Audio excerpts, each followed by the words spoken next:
ایک سوئی بھی گرتی ہے تو سیدھی زمین سے نہیں لگتی، کیونکہ ہمارے ارد گرد اللہ تعالیٰ کی پیدا کی گئی مخلوقات موجود رہتی ہیں۔ کچھ نظروں کے سامنے ہوتی ہیں تو کچھ نظروں سے اوجھل، اسی طرح کچھ اچھی ہوتی ہیں تو کچھ بری۔ یہ کہانی بھی ایک ایسے ہی آصف کی ہے جس نے گھر پر اپنا قبضہ جما لیا تھا۔ سعید صاحب نے گھر شفٹ کیا تو گھر بڑا ہونے اور علاقہ مہنگا ہونے کی صورت میں سب سے نیچے والے فلور کو کرائے پر دینے کا سوچا۔ وہ اوپر شفٹ ہو گئے اور نیچے والے فلور کو کرائے پر چڑھانے کے لیے تقدو کرتے رہے، مگر خوبصورت اور بڑا ہونے کے باوجود بھی کرائے پر نہیں چڑھ سکا۔ کسی نے مشورہ دیا کہ نیچے سورہ بقرہ کی تلاوت کی جائے اور پانی کا چھڑکاؤ کیا جائے، تاکہ اگر نیچے کوئی آصف جیسی چیز موجود ہو تو وہ جگہ چھوڑ جائے۔ سعید صاحب نے نیچے جا کر تلاوت کی تو اگلے دن ہی ان کی طبیعت خراب ہونے لگی۔ ان کے بچوں کے ساتھ بھی عجیب و غریب واقعات ہونے لگے۔ اکثر ایسا لگتا جیسے کوئی زور زور سے دروازہ بجا رہا ہو، سامنے رکھی چیزیں غائب ہو جاتی، کھڑکیاں بار بار بند ہو جاتی۔ اکثر بہت ہی بری سی بدبو گھر والوں کو محسوس ہوتی، جیسے کوئی چیز گل سڑ رہی ہو۔ کبھی سوتے ہوئے لگتا جیسے کوئی پاؤں کے ناخن کھینچ رہا ہو، کبھی سوتے میں چادر کھینچ لی جاتی۔ سعید صاحب کو کسی عالم دین نے کہا وہ آصف جو نیچے رہتی ہے وہ نہیں چاہتی کہ کوئی انسان آ کر یہاں رہے، اسی لیے کوئی کرایہ دار نہیں آیا، مگر اب اس کو آپ نے چھیڑ دیا ہے، اس لیے اب وہ اوپر آ کر آپ لوگوں کو تنگ کر رہی ہے، تاکہ آپ لوگ اسے نکالنے کے بجائے خود ہی گھر چھوڑ جائیں۔ سعید صاحب نے کہا میں نے اپنے سارے پلاٹ بیچ کر یہ گھر لیا ہے، میں نہیں چھوڑوں گا۔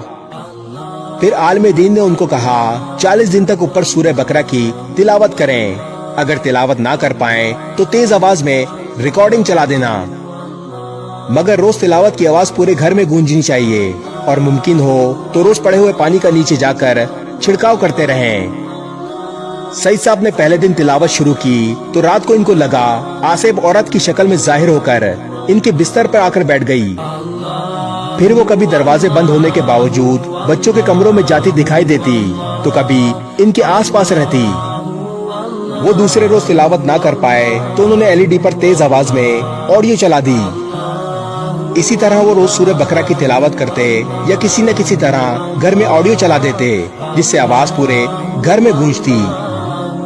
جب سعید صاحب ایسے نہ ڈرے تو ان کے بچوں کو عجیب و غریب خواب نظر آنے لگے، جیسے کبھی کسی کو نظر آتا کہ نیچے فلور پر خون بکھرا ہوا ہے، کبھی کسی کو نظر آتا سعید صاحب کے دامن پر خون لگا ہوا ہے، کبھی بلیوں کے رونے کی آواز آنے لگتی تو کبھی نیچے کا نل کھل جاتا اور سارے پانی کی ٹینکی خالی ہو جاتی۔ غرض وہ لوگ کسی نہ کسی طرح پریشان ہی رہتے، اور سب سے زیادہ سعید صاحب، ساری رات پیٹ میں ایسا درد ہوتا کہ پوری رات سو ہی نہ پاتے، مگر وہ بہادری سے ان سب حالات کا مقابلہ کرتے رہے اور 40 دن مکمل کر لیے۔ پھر نیچے فلور پر تلاوت قرآن کا اہتمام کیا گیا اور ایک ہفتے کے اندر ہی ان کو کرایہ دار بھی مل گئے اور ان کی طبیعت بھی سنبھلنے لگی۔ شیطان سے بڑا کلام خدا ہے اور بدی سے بڑھ کر اچھائی کی طاقت ہوتی ہے۔ قرآنی آیات کی بدولت وہ آصف جو لوگوں کو بھگایا کرتی تھی، خود اپنی جگہ چھوڑ کر بھاگنے پر مجبور ہو گئی۔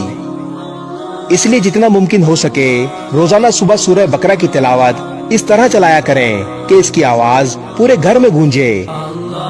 قرآنی آیات کی گھر میں روزانہ تلاوت کرنے یا تلاوت چلانے سے بہت سی بری آفات دور ہو جاتی ہیں۔ اس ویڈیو کو شیئر ضرور کریں، ہو سکتا ہے آپ کے ایک شیئر سے یہ بات کسی کے دل میں اتر جائے۔